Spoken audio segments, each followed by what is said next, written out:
Here I'm in New York, as you would normally do in New York, the culture.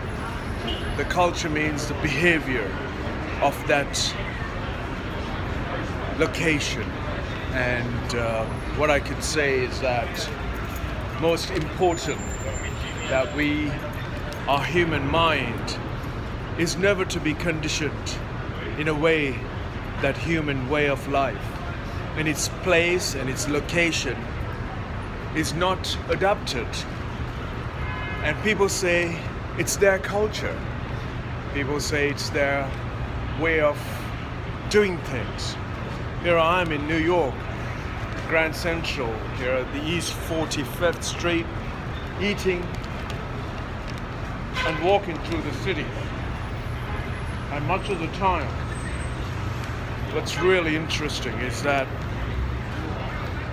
when we speak about that very essence of the culture, that means it's the behavior.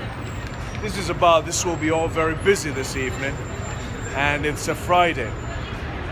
The culture here is have a party and have a little chat with a glass of beer or a glass of wine, and that's the culture. No, that's the behavior to the given elements of the environment that gives you that way of behavior.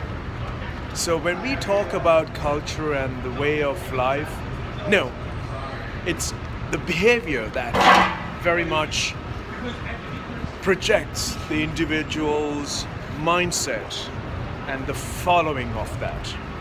A lot of people tend to walk into another city, another country. From New York to New Jersey, the culture is different.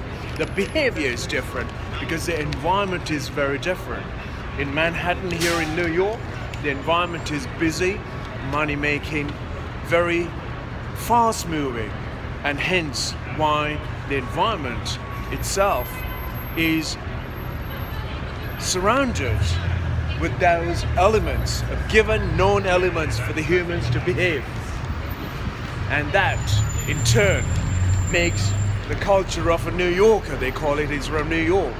And when you have that mentality and you start walking around in the world and you go to some other city and you try to accept and expect that kind of behavior, that kind of environment around you, and doesn't exist, you try to alter their mindset, and that can't happen. And that's why we have this disagreement of misunderstanding between each other's culture. No, the culture means behavior. It's the mindset, it's the mind, how it behaves, and that's what it means by culture. It's the environment that you are in that makes you who you are and how you think. Okay, folks, that's enough for today. I will catch you up on those very specifics of the way of life as I walked the city of Manhattan here in New York.